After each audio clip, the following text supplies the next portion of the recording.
잠언서 12장 20절부터 28절까지입니다.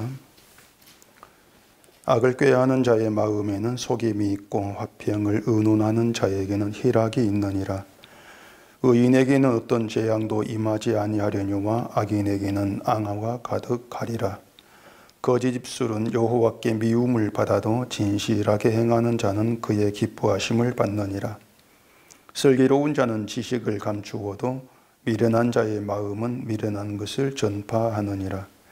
부지런한 자의 손은 사람을 다스리게 되어도 게으른 자는 불임을 받느니라. 근심이 사람의 마음에 있으면 그것으로 범례하게 되나 선한 말은 그것을 즐겁게 하느니라. 의인은 그 이웃의 인도자가 되나 악인의 소행은 자신을 미혹하느니라. 게으른 자는 그 잡을 것도 사냥하지 아니하나니 사람의 부귀는 부지런한 것이니라. 공의로운 길에 생명이 있나니 그 길에는 사망이 없느니라. 아멘. 기도하겠습니다.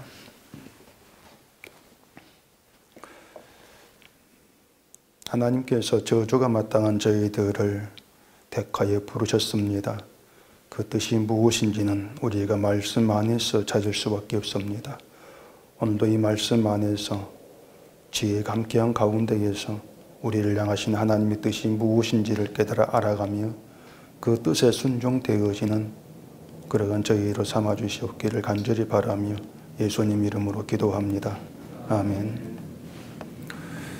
기독교인들은 누구나 하나님께서는 죄를 미워하시기 때문에 죄를 짓지 않아야 한다 그런 생각을 갖고 있고, 또 가능하면 죄를 짓지 않는 그런 삶을 살려고 노력을 한다 그렇게 얘기할 수가 있을 것입니다. 물론 이제 인간에게 죄를 짓지 않는 것은 불가능하지만은 그래도 신자이기 때문에 죄를 미워하면서 죄를 짓지 않고 또 이 선을 행하려고 힘을 쓰는 것, 그것이 이제 믿음이다. 그리고 하나님은 그것을 기뻐하신다. 그런 생각들을 보편적으로 다들 갖고 있는 것이죠. 근데 우리가 이제 그렇게 생각을 했을 때에 에덴 동산에 이제 선악과가 있었고 인간이 선악과를 먹지 않았을 때에는 죄를 전혀 지은 바가 없는 그런 이제 상태였단 말입니다. 죄를 지은 바가 없으니까 죄가 무엇인지도 몰랐을 때고 말 그대로 순수한 상태의 인간이다. 그렇게 얘기할 수가 있을 거예요. 그러면은 이제 하나님이 그렇게 죄를 짓지 않은 죄가 없었던 그런 상태의 인간을 기뻐하셨을까를 먼저 우리가 생각을 해줘야 합니다. 죄가 없는 상태의 인간을 하나님 기뻐했다. 그게 맞다면은 우리가 지금 이제 안 되는 일이지만 어쨌든 죄를 미워하고 죄를 짓지 않도록 살려고 힘을 쓰는 것도 뭔가 아주 연관이 될 수 있단 말입니다. 근데 하나님께서 만약에 그렇게 죄를 짓지 않은 상태의 인간을 기뻐하셨다면은, 근데 그렇게 되면 문제가 좀 복잡해져요. 왜 그런가 하면은, 자, 하나님께 기쁨이 되는 인간의 그 상태, 죄가 없는 상태의 인간을, 그럼 하나님께서 계속 기쁨을 얻으시려면은 그 죄 없는 인간 상태를 하나님 지켜야 되고 또 그 상태가 계속되도록 하나님이 도와주시는 게 맞단 말입니다. 그래야만 하나님 기쁨이 된 인간이 계속 될 거 아닙니까? 근데 하나님은 인간이 그 사탄의 유혹에 빠져서 선악과를 먹는 걸 두고 보신단 말입니다. 어찌 보면은 아예 죄에 방치하셨다. 그렇게도 얘기할 수 있는 그런 얘기가 되는 것이죠. 선악과를 먹기 전에 인간의 상태를 가리켜서 신학자들이 무죄 상태다, 무죄 시대다 이렇게들 구분을 얘기합니다. 그 말은 맞아요.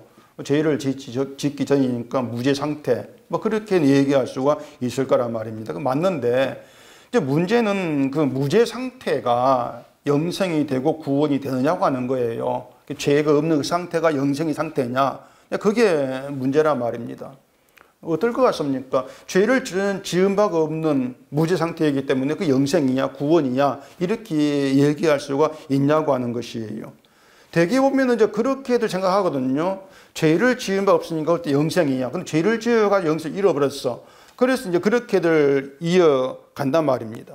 근데 만약에 이 천국이 하나님의 나라가 죄가 없는 거룩한 상태로 들어간다면은 그 말이 맞아요. 죄를 짓지 않은 그런 무죄의 상태로 들어가는 천국이다.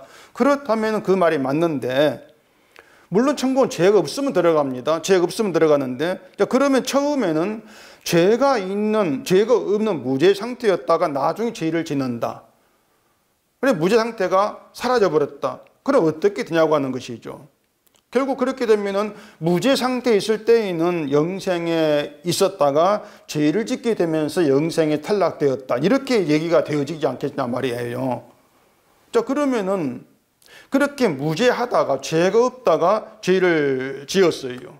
죄를 지었는데 그러면은 그 죄를 지은 인간이 다시 무죄 상태로 돌아갈 수가 있느냐? 그건 안 되지 않습니까? 다시 죄 없는 상태로 돌아가지를 못한단 말입니다. 죄를 짓지 않으려고 애를 쓰면서 비록 내가 어떤 죄를 행하는 것을 뭔가 좀 줄여간다 할지라도 무죄 상태가 될 수는 없는 것이고 따라서 영생에 들어갈 수도 없는 거예요. 그게 이제 선악과를 먹은 인간의 처지가 된단 말입니다. 근데 하나님 인간을 그런 처지로 만드셨단 말이에요. 그런 처지로. 이유가 뭐냐고 하는 거죠. 이유가 뭐냐? 결국 그런 하나님 일에서 우리가 일단 알 수 있는 것은 무죄 상태, 죄를 짓지 않는 그런 인간을 하나님께서 목적하신 거 아니라는 것입니다. 죄를 짓지 않는 인간을 목적해서 에덴 만들고 선악과를 두고 인간을 지었고 그게 아니라고 하는 것이죠. 하나님께서 처음부터 목적하신 것은 죄를 짓지 않는 인간이 들어가는 그런 천국, 그것이 아니고 예수님이 영생이 되는 구원의 나라, 그게 하나님의 뜻이었다고 하는 거예요. 예수님이 영생이 되는 구원의 나라. 그러니까 예수님이 의가 되는 나라를 하나님이 세우셔서 그 예수님의 의가 우리를, 죄 있는 우리를 의롭다, 이렇게 선하게 하시는 것이고, 의롭다는 그 선언이 영생이 되게 하신단 말입니다. 그렇기 때문에 예수님의 나라에서는 죄의 의미가 달라져요. 죄라고 하는 것이 의미가 전혀 다른 의미가 된단 말입니다. 어떻게 달라지는가 하면은 예수님의 의를 믿지 않는 게 이제 영원한 사망에 이르게 한 죄가 되는 거예요. 예수님의 의를 믿지 않는 거. 그리고 예수님의 의를 믿지 아니한다는 것은 그 예수님의 의 말고 다른 걸 내가 내어놓는 것입니다. 그게 의를 믿지 않는 거예요. 예수님 의 말고 다른 걸 내어놓으면서 내가 내어놓은 그 다른 것을 가지고 믿음을 평가받으려고 하는 것, 그걸 통해서 넌 예수를 믿지 아니한다, 의를 믿지 아니한다, 이렇게 판별된다고 하는 거예요. 그렇기 때문에 예수님의 의를 믿는 예수님의 나라라고 하는 것은 그 예수님 의 말고 다른 걸 내어놓지 않는 나라, 그렇게 보면 제일로 편한 거예요. 그 제일로 쉽게 이제 예수님의 나라를 이해하는 길이 된단 말입니다. 그래서 예수님의 나라라고 하는 것은 그 예수님의 의 하나로 모든 것이 완성이 되고 모든 게 만족이 되는 거예요. 예수님의 의가 하나로 가지고. 그러니까 예수님의 의가 복이 되고 예수님 의가 생명이 되고 예수님의 의가 희락이 되는 기쁨이 되는 그런 나라가 예수님의 나라다. 그렇게 되어진단 말입니다. 예수님의 의가 만족이 되고 예수님의 의가 감사가 되고 예수님의 의가 부요가 되는 그런 상태의 나라를 세우시기 위해서 하나님 인간을 죄 있게 하시는 것이에요. 그게 하나님의 뜻이죠. 그래서 우리가 그 죄의 자리에 있게 되어지면은 죄가 넘치는 것으로 끝나는 것이 아니고 죄가 더함으로써 의가 넘쳐요. 그게 죄의 자리예요. 의가 넘친다. 그게 바울의 말이었지 않습니까? 그렇게 의가 넘치는 것이 예수 안에 있는 거예요. 그리고 넘치는 의가 복이 되고 희락이 되는 그걸 보여주라고 허락된 것이 우리의 이제 인생이란 말입니다.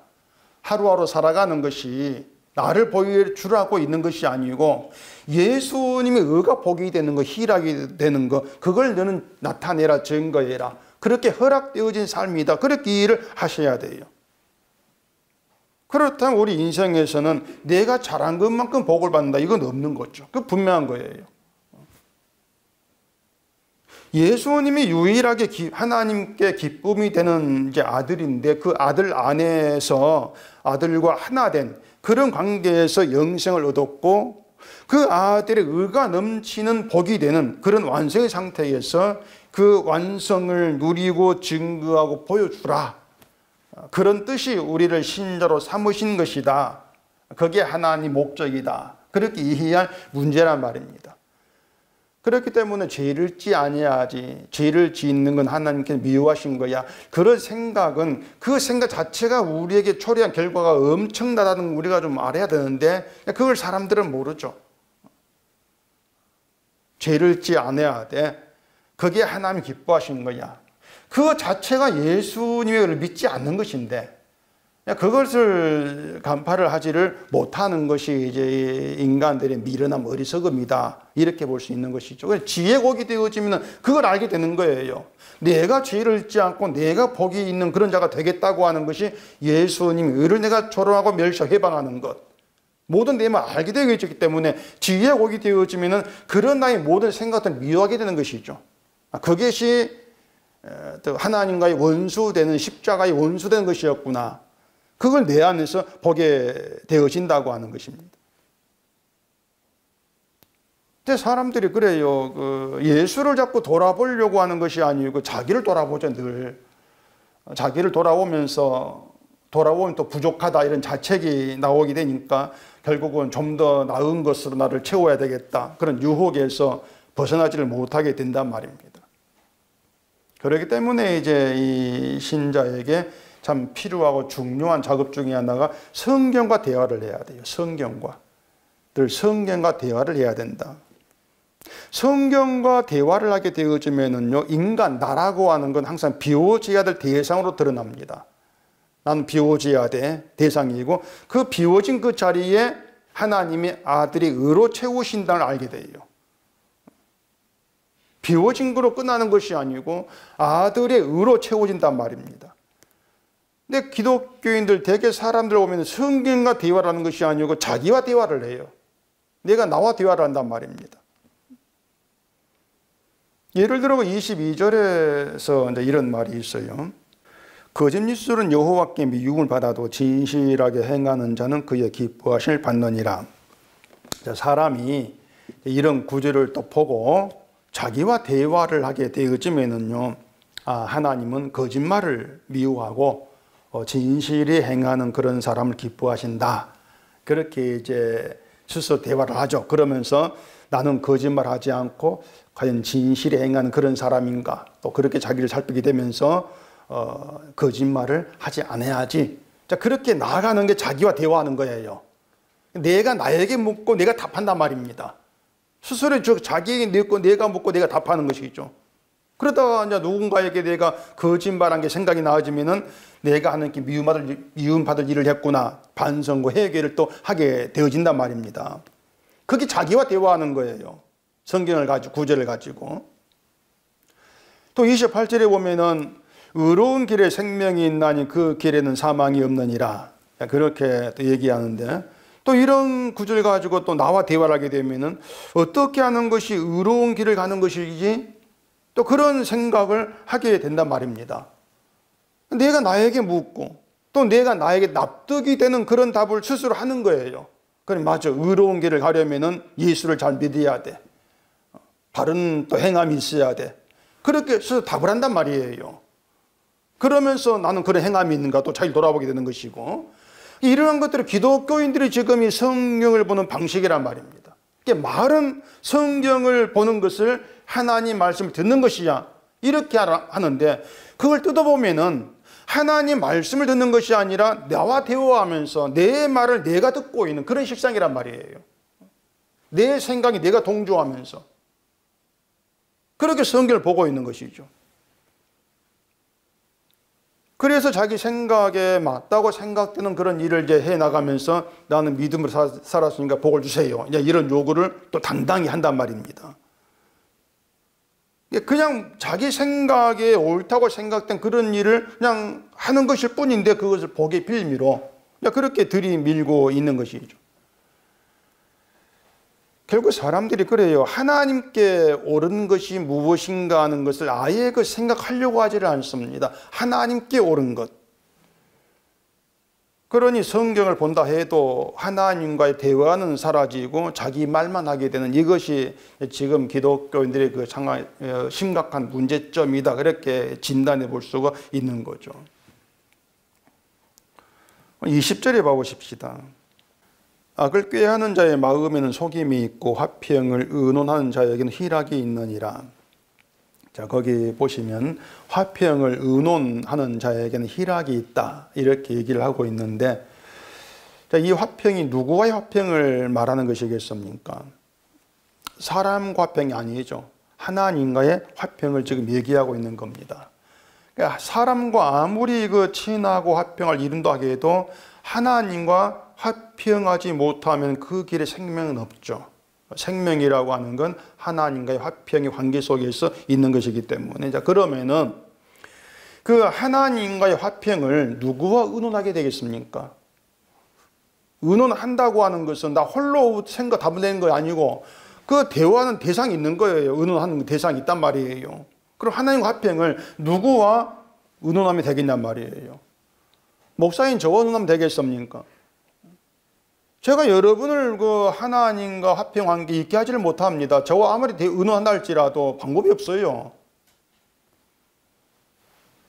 인간 죄로 인해서 하나님과 원수가 되었습니다. 원수가 되었다고 하는 것은 내 힘으로는 돌이킬 수 없는 관계가 되어진 겁니다. 깨어져 버린 거예요. 갖다 붙일 수가 없어요. 그 말이 뭐냐면은 하나님과 깨어진 그 관계는 우리가 극복하거나 뭔가 해결할 수 있는 그런 수준의 죄가 아니라는 겁니다. 죄로 인해서 하나님 관계가 깨어졌는데, 그렇게 하나님과 관계 깨뜨린 그 죄라고 하는 것은 우리가 극복하고 이길 수 있는 그 수준이 아니라고 하는 거죠. 우리가 해결을 못해요. 왜 그런가 하면은 죄라고 하는 것이 우리 어떤 행함을 또 얘기한다면 그 행함을 우리가 좀 절제하거나 금지하면은 죄는 해결되죠. 근데 죄라고 하는 건 행함 자체가 아닌 거예요. 행함이라고 하는 것은 죄에서 드러나는 하나의 어떤 모습일 뿐이지, 상태일 뿐, 어떤 현상일 뿐이지, 그 행함 자체가 죄로 그렇게 규정되는 건 아니라고 하는 것이죠. 우리가 우리 죄를 죄로 규정할 수 있는 가장 좋은 구절 하나가 있는데, 신명기 5장 보십시다. 신명기 5장 8절입니다. 너는 자기를 위하여 새긴 우상을 만들지 말고 위로 하늘에 있는 것이나 아래로 땅에 있는 것이나 땅 밑 물속에 있는 것에 어떤 형상도 만들지 말며 그것들에게 절하지 말며 그것들을 섬기지 말라. 나 내 하나님 여호와는 질투하는 하나님인즉 나를 미워하는 자의 죄를 갚되 아버지로부터 아들에게로 3, 4대까지 이르게 하거니와 나를 사랑하고 내 계명을 지키는 자에게는 1000대까지 은혜를 베푸느니라. 자, 10계명에 있는 것 가운데에서 우상을 섬기지 말라, 그 계명의 내용 아닙니까? 질투한다고 하는 것은 하나님 말고 다른 걸 사랑한다, 그 뜻이에요. 다른 걸 사랑했을 때 거기에 질투가 나온단 말입니다. 그러니까 질투한 하나님이다. 이 말은 하나님, 나 말고 다른 걸 사랑하는 걸 하나님 용납지 아니한다, 그런 뜻이란 말입니다. 그런데 그 다른 걸 사랑하는, 다른 것이 뭔가 하면 나 자신을 말하는 거예요. 내가 나를 사랑하는 거, 이게 다른 걸 사랑하는 거예요. 그게 어떻게 드러나냐면은 자기를 위해 우상을 만든다, 그렇게 나옵니다. 자기를 위해 우상을 만든다. 우상을 만드는 거, 우상을 섬기는 게 너 사랑이라 그 말입니다. 나를 사랑하는 거, 그 가운데에서 우상을 섬긴다는 거예요. 나를 위해서 신을 섬기는 거. 그러니까 하나님이 질투하신다는 것이 뭐냐면은 자기의 사랑으로 뭉친 나를 질투의 대상 삼는다, 그 말입니다. 내가 하나님의 질투의 대상이에요. 그러면서 나를 미워하는 죄를 이렇게 말하죠. 나를 미워하는 죄. 우리가 나도 사랑하고 하나님 사랑하겠습니다, 이게 없어요. 그렇게 되지가 않아요. 하나님은 나 외에 다른 신을 내게 두지 말라, 이렇게 말했습니다. 다른 신도 사랑하고 하나님 사랑하고 이게 될 수가 없다고 하는 거예요. 그런데 인간이 자기를 위해서 다른 신을 찾습니다. 그러면은 나 외에 다른 신을 두지 말라고 하는 것은 너는 너 자신도 사랑하고 사랑하지 말고 하나님만 사랑해, 그 뜻이란 말이에요. 다른 신 두지 말라고 하는 것이 너도 사랑하지 마. 너도 사랑의 대상이 되면 나만 사랑해. 그런 뜻이죠. 근데 과연 사람이 이런 하나님을 좋아하겠냐 말입니다. 나는 사랑하지 말고 나는 나를 위해 살아가는데 그렇게 하지 말고 하나님만 사랑해, 하나님만 위해 살아가. 그런 하나님을 인간은 좋아하지를 않습니다. 자기를 위해 신을 찾는 그게 인간 속성인데 그런 인간에게 나만 사랑해라, 너를 위해 나를 찾지 말아라, 그건 내가 미워하는 것이다, 그런 하나님을 인간 용납하지 않으려고 받아들이지 않아요. 결국은 나만 사랑하라는 하나님 미워하게 되어 있습니다. 아니, 하나님, 왜 하나님을 사랑하라고 합니까? 너무 독선적입니다. 그렇게 반발할 수밖에 없는 거예요. 그래서 우리가 나를 사랑하는 것은 하나님을 미워하는 죄가 되는 것이고, 나를 사랑하는 것을 버리지 못하는 게 인간이기 때문에 하나님을 미워하는 그 관계를 우리 힘으로 바꾸지를 못하는 것이에요. 돌이키지를 못합니다. 근데 사람들은 내가 하나님 미워한, 도무지 그렇게 생각지를 않죠. 아니, 내가 어떻게 하나님 미워하고 있어? 난 잘 섬기는데, 그렇게 자기를 보고 있단 말이에요. 교회를 나오고 뭘 하고 있는 모든 것이 내 만족을 위해서, 나를 위해 사고 있는 것인데, 그게 하나님 미워하는 것인데, 그걸 사람들은 알지를 못하죠. 그저 하나님을 위해 하고 있어, 이렇게 오면서 하나님을 위해 살았으니까 주세요, 이렇게 나온단 말입니다. 그게 뭔가 자기 사랑인데, 결국에 뭐냐면 하나님이 그 죄를 갚으신다고 하잖아요. 그 죄를 갚고야 마시는 원수관계에 있는 것이 바로 우리의 실상이라고 하는 거예요. 죄를 아버지로부터 아들에게로 3, 4대까지 이르게 한다, 이렇게 말하는데, 그게 뭐냐면 하나님을 미워하는 죄는 아들에게서 아들로, 또 아들로 이어진다고 하는 거예요. 계속 이어진다, 그 죄는. 죄가 유전된다 이 뜻이 아니고, 아버지나 아들이나 또 그 아들이나 인간 같다는 것이죠. 인간 똑같다고 하는 거예요. 그런 죄가 3, 4대가 계속 이어지게 되어 있다고 하는 것입니다. 따라서 하나님을 사랑하고 자기를 위해 우상 만들지 말라는 계명을 지킬 자는 인간에게서 나오지를 못합니다. 우리에게는 그런 인간됨이 나올 수가 없는 거예요. 그런데 하나님 그 계명 속에다 뭘 남겨두십니까? 하나님은 나를 사랑하고 내 계명을 지키는 자에게는 천대까지 은혜를 베푸신다. 그 말씀을 거기에 남겨놓으신 거예요. 결국 뭔가 하면은 인간이 지킬 수 없는 계명을 지킬 자를 하나님께 보내신다는 것이죠. 대타를 보내셔서 그로 인한 은혜를 하나님 택한 자에게 천대까지 베푸시겠다고 하는 거예요. 그 천대까지라고 하는 것은 영원히 끊어지지 않는 그 의미입니다. 천대까지 영원히 끊어지지 아니하는 그 은혜를 내가 너에게 베풀겠다. 이게 하나님의 구원 방식인데, 이 방식에 하나님과 화평이 들어있는 거예요. 그 구원의 방식이 하나님과 우리를 화평의 관계로 만든다는 얘기입니다. 하나님 미워하는 우리의 죄가 가려짐으로써 화평의 관계가 되어진다는 얘기죠. 그 모든 게 하나님 예수 안에 이루신 일이지 않습니까? 그 십자가고 하나님께서 이루신 일. 자, 그러면 화평을 누구와 의논해야 되겠습니까? 답이 나왔어요. 누굽니까? 예수님과 의논해야 된단 말입니다. 화평을 의논 대상은 예수님밖에 없어요. 하나님이 자기 백성 화평을 위해서 화목제물을 세우신 예수님과 의논하는 것. 로마서 3장을 봐보십시다. 로마서 3장 25절입니다. 이 예수를 하나님이 그의 피로써 믿음으로 말미암는 화목제물로 세우셨으니 이는 하나님께서 길이 참으시는 중에 전에 지은 죄를 간과하심으로 자기의 의로우심을 나타내려 하심이니 곧 이때에 자기의 의로우심을 나타내사 자기도 의로우시며 또한 예수 믿는 자를 의롭다 하려 하심이라.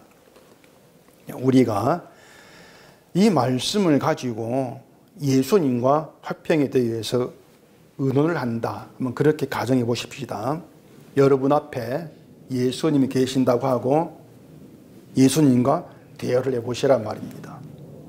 예수님, 제 행위가 개판이라도 예수만 믿으면 구원 받습니까? 이렇게 이제 물었습니다. 그럼 예수님이 뭐라 하겠습니까? 네가 언제 개판 아닌 적이 한 번 있었냐? 항상 너의 행위는 너의 사는 건 개판이잖아. 그런 너를 하나님과 화평하게 하려고 내가 한목점을 되었다. 이런 답이 나온다고 하잔 말입니다. 그럼 또 자 예수님, 그래도 믿은 후에는 착한 모습 보여야 되지 않겠습니까? 그래. 그럼 너는 너를 사랑하는 걸 버릴 수가 있겠냐? 아니요, 못합니다. 그래서 너의 착함으로는 하나님과 화평하지 못하고 믿음도 너의 착함으로 증거되는 것이 아니다. 그럼 믿음이 뭡니까? 믿음은 너의 모든 죄를 간과하시고 너를 의롭다 내 피를 믿는 것이다. 그런 대화란 말입니다. 그게 성경을 두고 하는 대화가 되는 거예요. 실제 예수님의 어떤 음성을 듣고 하는 그 대화가 아니고 말씀에 우리의 어떤 답이 다 들어있지 않습니까? 그런 대화 속에 결국은 그러면 제가 하나님께 보여야 될 믿음은 없네요. 그래, 없어. 넌 내 의만 자랑하면 돼. 그게 너를 택한 아버지의 뜻이야.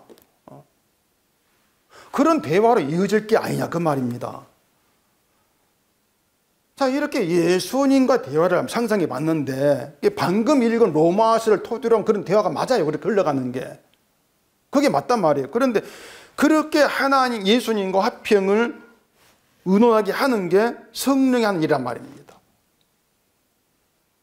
이러한 성령의 일에 희락이 있는 거예요.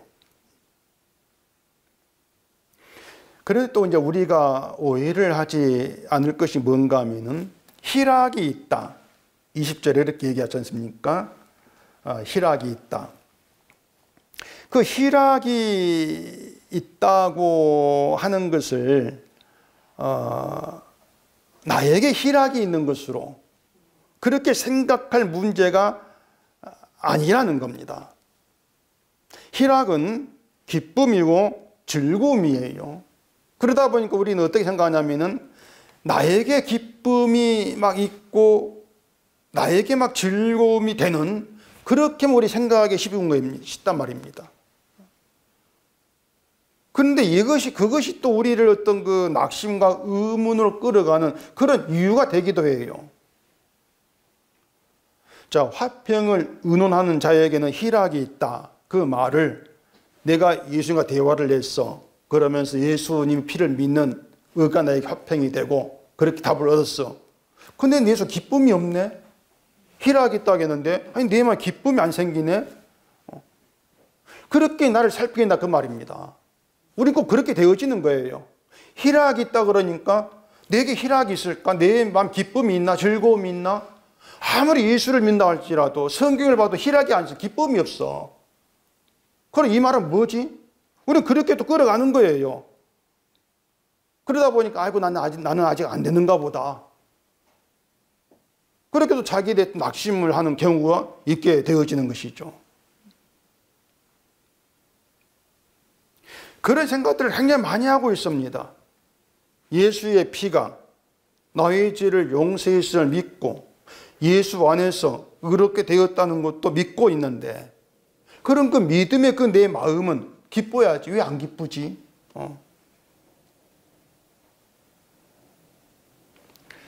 자, 거기에 대한 답이 또 로마서에 보면 있습니다. 로마서 14장 가보십시다.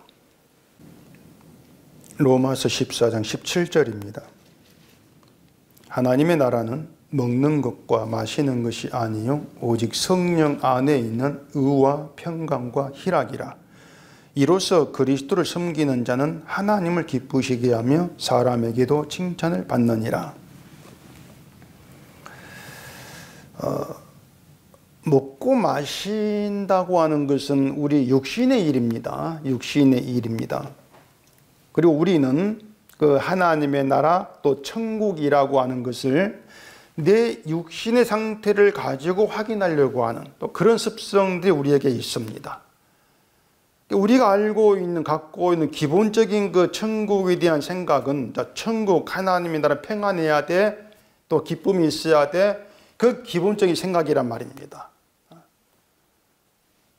근데 우리는 항상 그 먹고 마시는 육신의 일을 중심으로 살아가고 있고, 또 육신의 일이 어떠한가에 따라서 마음 상태가 늘 변하게 되어 있습니다.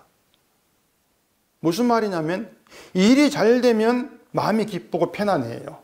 잘 되면은. 근데 그것을 성경 볼 때 이런 구절이 나오면은 지금 내 그런 기쁨의 상태를 가지고 있어, 천국이 있다. 그러니까 하나님 나라가 임한 상태를 그렇게 우리는 확인하려고 한단 말입니다. 지금 내 마음에 기쁨이 있나 즐거움이 있나 그렇게 확인하려고 하는 거예요. 근데 반대로 일이 안 되고 꼬이면은 평안도 기쁨도 사라지지 않습니까?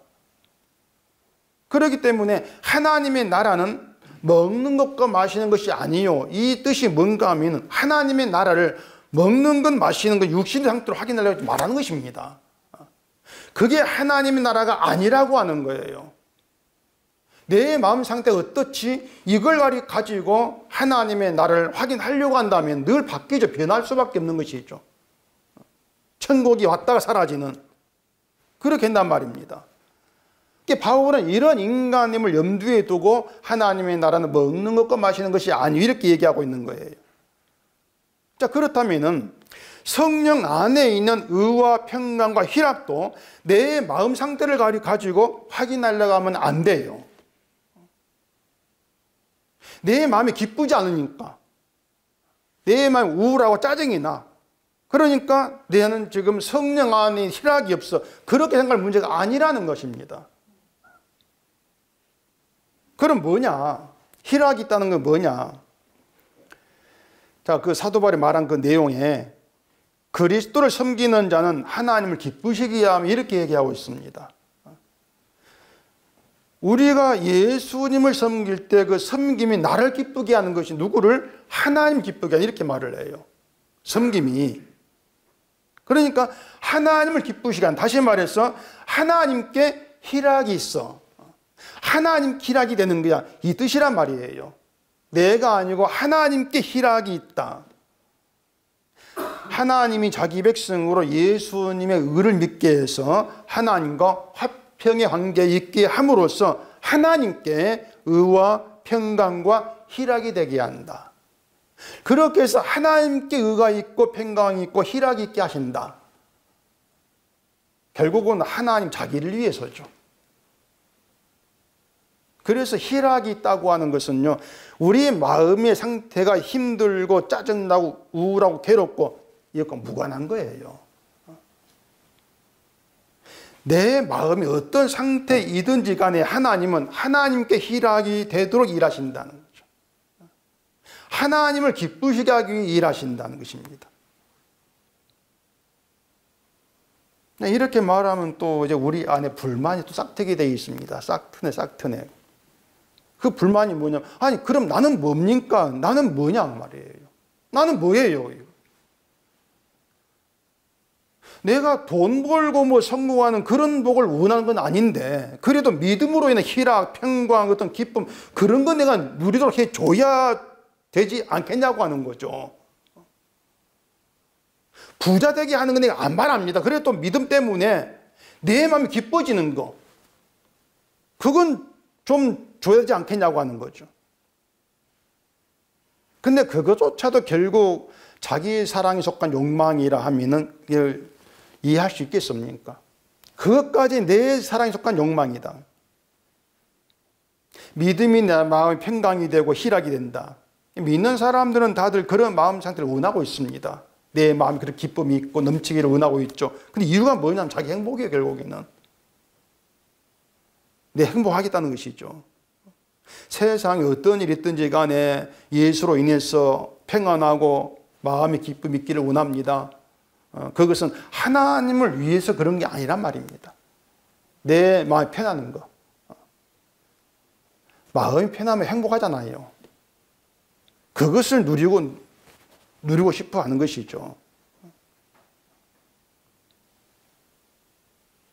설령 우리가 예수로 인해서 마음에 희락이 있다고 하십시다. 그러면은 우리 마음 상태로 그 희락을 내가 유지하고 지킬 수가 있냐 하면 안 됩니다. 못 지켜요. 그 기쁨, 희락이라고 하는 것을 지킬 수가 없어요. 비록 예수로 인해 희락이 있다 할지라도 잠시 스쳐 지나가는 바람처럼 그냥 스쳐가는 느낌일 뿐이에요. 그냥 순간 스쳐가는 느낌일 뿐이에요. 그 자녀가 저녁에 놀러 간다고 나갔는데 새벽에 사망했다 연락을 받는단 말이에요. 좀 난리지 않습니까? 그때는 예수가 뭐가 없습니다. 그런 상태에서는 예수가 믿음이 가네 그거 없어요. 그냥 세상 다 무너진 것 같은 그런 절망과 고통 속에 지내다가 나중에 언제일지 모르겠지만 나중에 믿음은 하나님이 나를 붙들고 계신 흔적에 지금 드러나게 돼 있어요. 내가 붙든 게 아니었다는 거죠.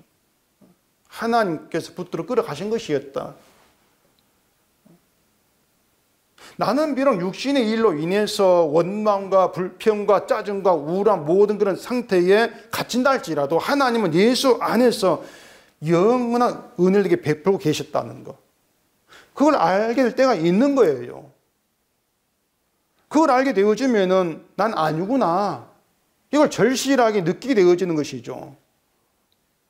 그게 하나님 기락이 있나 말입니다. 나는 아닙니다. 그런 상태가. 결국 그럴 때 신자에게는 화목 제물로 오신 예수님이 전부일 수밖에 없다고 하는 것이고 예수가 전부란 걸 알게 되어지면은 자기를 돌아보는 것, 나를 돌아보고 나를 생각하는 것 자체를 악한 것으로 간주하게 되는 것이죠. 오늘 본문이 그런 내용인 거예요. 그 20절 앞에 악을 꾀하는 자라고 하는 것은 화평을 의논하는 자와 구별되는 빗대하는 말이 되겠죠. 다시 말해서 화평을 의논하는 그런 대상이 없고 자기 힘으로 화평을 이루는 길로 가는 것이 악을 꾀한다. 이렇게 되어진단 말입니다. 화평을 의논하는 그런 대상이 없다는 것은 내 힘으로 화평을 이루겠다는 거잖아요. 내가 잘해보겠습니까? 그거지 않습니까? 그걸 두고 악을 꾀야 한다. 이렇게 얘기하고 있는 거예요. 그렇게 악을 꾀하는 그런 사람에게 속임이 있죠. 자기를 돌아보면서 내가 하는 일이 하나님과 화평을 이룬다. 의로움이 된다. 그렇게 자기 행위에 자기가 속아요. 결국 믿음의 행위로 알고 있던 것이 자기를 속인 속임이 되는 것이죠. 그렇게들 보면 다들 자기 행위에 속고 살아갑니다. 내 행위에 내가 속고 살고 있죠. 내가 믿음이 있을까 없을까?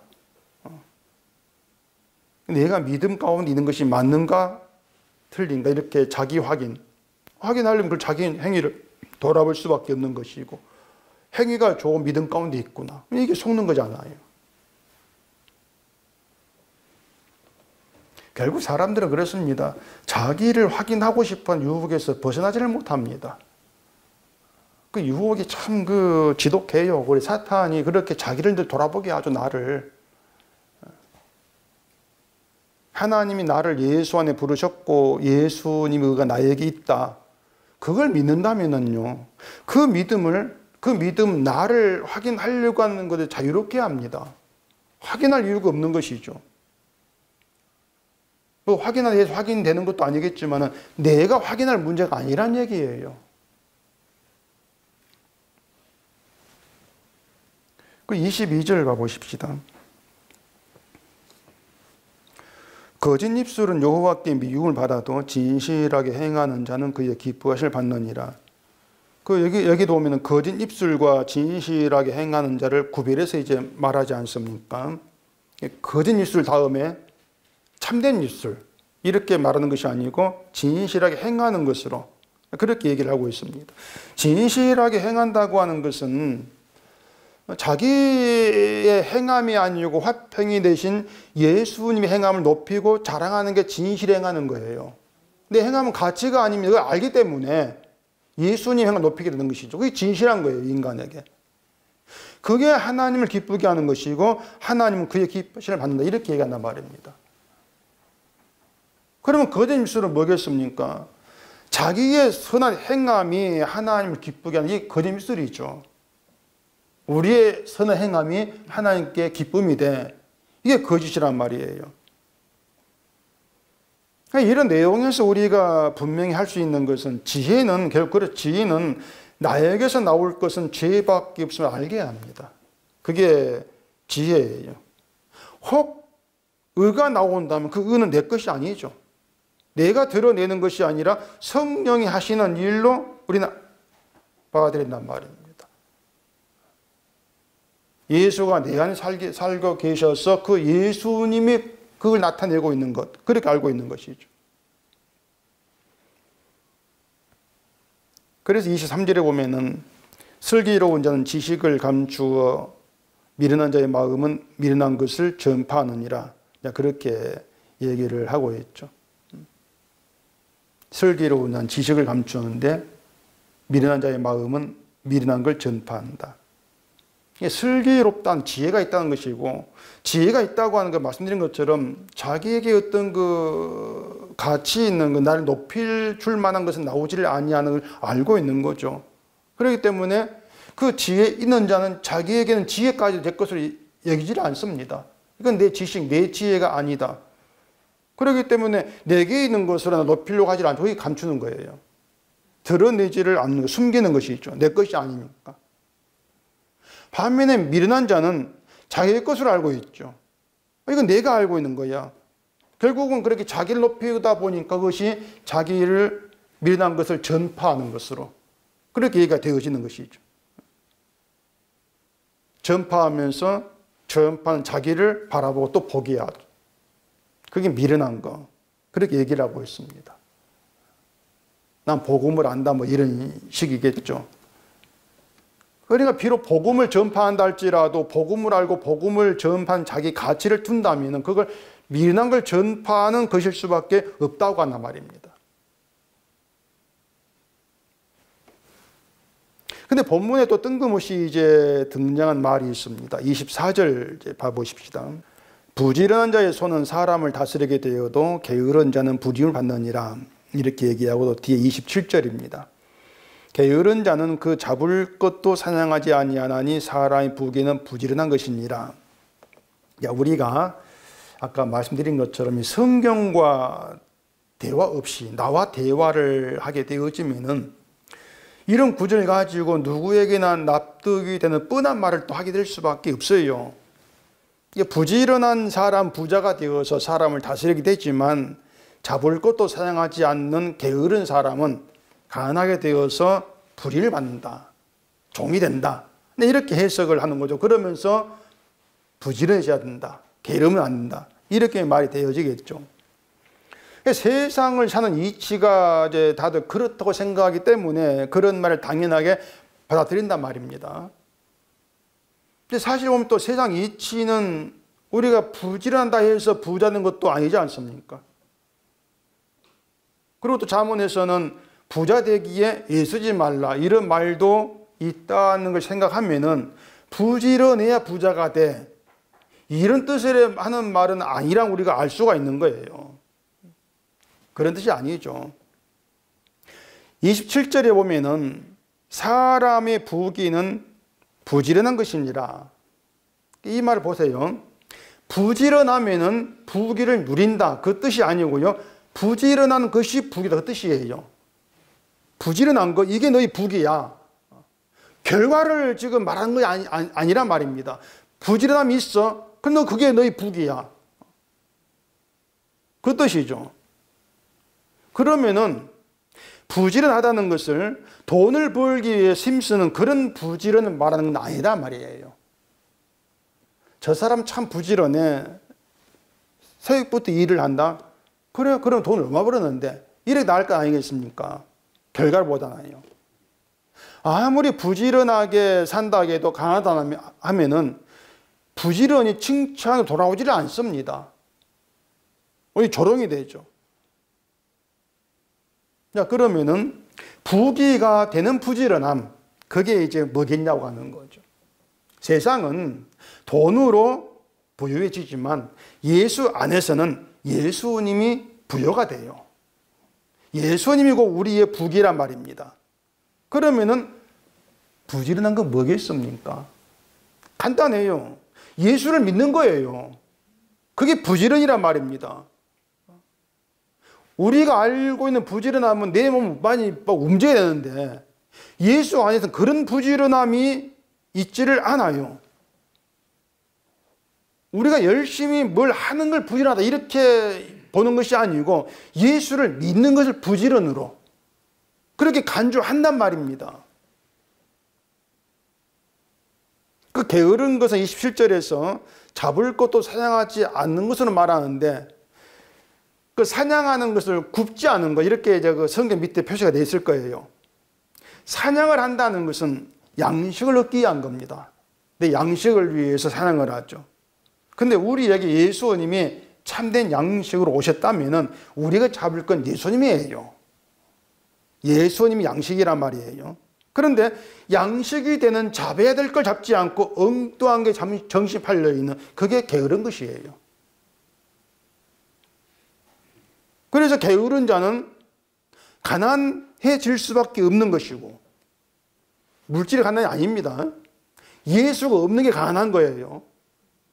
그것이 바로 예수님이 양식이 되는 길에 있지 않다. 이러한 뜻이 된단 말입니다. 요한복음에 하나님께서 보내신 일을 믿는 것이 하나님의 일이다 이렇게 얘기를 했지 않습니까? 그러면은 하나님이 일을 하는 게 부지런한 일인 것이라면 부지런 예수를 믿는 거예요. 맞지 않습니까? 그 부지런이 우리의 부귀라 그 말입니다. 부지런이 있다는 것이. 따라서 내가 몸을 움직여서 부지런하게 살아야 되는 그런 문제가 아니고 그런 믿음이 아니고 믿음이 오게 되어지면 그 믿음이 부지런을 나타내게 되어 있는 거예요. 그 믿음이 나에게 부지런이 돼요. 왜? 주를 찾게 하니까. 주를 믿게 하니까. 그러면 게으른 것은 한마디로 말하면 자기 힘으로 일을 하려고 하는 게으름이죠. 내 힘으로 양식된을 찾고 있는 거. 예수님을 찾아온 부자처럼 내가 무엇을 해야 영생을 얻겠습니까? 그런 방향으로 나간단 말입니다. 그 부자는 재물을 버리고 날 따르라. 그 예수님 말씀 근심이 되어서 떠나지 않습니까? 그게 뭐냐면 양식이 예수님인데 잡을 걸 잡지 않고 떠난 게으름이 그것이. 결국에 무엇을 하여야 이런 물음이 있다면 이렇게 하라. 이런 말에 매일 수밖에 없어요. 내가 뭘 해야 믿음이 되지? 내가 뭘 해야 구원받은 증표가 되지? 자꾸 이렇게 나아가면 이렇게 거기에 매일 수밖에 없단 말입니다. 기도를 해야 되고 성경을 봐야 뭘 해야 되고 뭘 해야 되고 거기에 매이게 되는 것이죠. 그것을 두고 불임을 한다 이렇게 말하는 거예요. 불임을 받는다. 종이 되는 것이죠. 우리가 알고 있을 것은 간단합니다. 예수님의 의가 있는 길이 공의로운 길이다. 우리가 의를 행해서 공의로운 길이 되는 것이 아니고 예수님의 의가 있는 그 길이 공의로운 길이야. 그 길은 완성이 된 길이다 그 뜻이에요. 완성이 된 길에 이미 다 까졌습니다. 그리고 우리를 그 길에 두셨단 말이에요. 공의로운 길에 두셨다. 그럼 그 길에 우리 있다는 게 무슨 뜻이냐? 내가 이룰 건 아무것도 없다는 그 상태에 있는 것이란 말이에요. 그게 공의로운 길에 있는 것이에요. 28절 다시 봐보십시다. 공의로운 길에 생명이 있나니 그 길에는 사망이 없느니라. 우리가 어떻게 행하고 사는 것과는 무관한 공의로운 길이다. 오로지 예수님께서 행하신 의가 있음으로 해서 공의로운 길이 되었다. 예수님이 오시지 아니했다면 있을 수 없는 길이고 이 길에 생명이 있고 사망이 없다. 공의로운 게 사망이 없다. 우리의 모든 죄가 간과되는 것이 공의로운 길이기 때문에 결국은 죄로 인해서 불안해하거나 근심하는 길이 아니라고 하는 것이죠. 공의로운 길이라고 하는 것은. 누구든 공의로운 길에 있는 자라면은 그 공의로운 길을 지혜가 알아보게끔 한 것이고 그 길에 찾게 했기 때문이라 이렇게 얘기가 되어진단 말입니다. 그렇게 공의로운 길에서 주를 찾고 주를 위해 감사하게 되어지는 것이고 신자의 부지런이다. 그 부지런이 부귀가 된다. 그렇게 이해하시면 돼요. 공의로운 길에는 사망이 없다. 그 얼마나 좋은 말입니까? 공의로운 길에 사망이 없다. 사망이 없는 길에 우리를 두셨단 말이에요. 생명이 있지 않습니까? 그러나 생명 우리가 누리고 감사하는 자로 머물면 되는 것이죠. 사망이 없으니까 안심하고 살아 그 뜻이 아니고 사망이 당연한 나를 사망이 없는 그 길에 두신 그 뜻을 알라는 거죠. 그 뜻은 주의 의를 높이고 자랑만 하라는 것입니다. 그게 공의의 길에 우리를 두신 하나님 뜻이 되는 거예요. 그래 우리가 성경과 대화를 하게 되어지면은 결국 우리는 그런 결론에 도달하게 되어지는 거죠. 나는 죄로 인해 죽어 마땅한 자라. 이걸 알게 되는 것이고 나는 성경이 증거하는 저주에서 벗어날 수 없는 자다. 알게 되지 않겠습니까? 그는 내가 받아야 될 저주를 예수님이 그냥 가져가신 거예요. 모든 저주를. 그게 우리의 구원이 되었단 말입니다. 그 구원이 생명에 있는 공의로운 길에서 주를 향한 열심으로 나타나지는 것. 그게 신자됨을 누리는 복이 되어지는 것이죠. 이런 공의로운 길에는요, 재앙이 임하지를 않습니다. 무슨 말이냐면은 어떤 재앙도 없다는 것이 아니고 어떤 것도 재앙이 아니라는 거예요. 그래서 우리를 예수 안에 붙들어 놓기 위한 공의의 길에 있는 그 기쁨을 우리에게 알게 하기 위한 은혜로 베푸신 하나님의 일이 되어지는 것이죠. 근데 악인에게는 앙화가 가득해요. 21절 그 나오거든요. 앙화가 가득하다. 나쁜 게 가득하다. 그게 뭐냐면 세상에 어떤 좋은 일에도 악인에게는 나쁜 일이에요. 왜냐하면 그 일 속에 주를 바라보는 길로 가지를 않으니까. 그래서 공의로운 길에 우리를 두신 하나님의 일 자체가 우리에게는 영원한 은혜로 붙들려 있는 것입니다. 그 길에서 우리의 열심은 그냥 주님의 의를 높이고 자라는 길로 그것으로 나타나면 되는 것이죠. 그게 우리 부지런함, 열심히 되면 되는 거예요.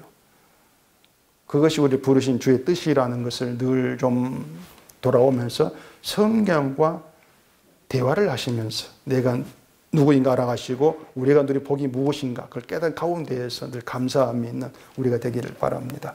기도하겠습니다. 우리 아버지 하나님, 우리가 하나님의 뜻을 알지를 못하면은 늘 나의 방식, 내 생각에 머물 수밖에 없습니다. 오늘 말씀에서처럼 지혜 가운데에서 우리를 부르신 주의 뜻이 무엇인가를 깨달아 알아가게 하시고 그 뜻 가운데에서 나에게 베풀어진 모든 것 하나하나가 은혜임을 알며 은혜 속에서 주의 의만 높이고 자랑하는 저희가 되도록 해주시옵소서. 예수님 이름으로 기도합니다. 아멘.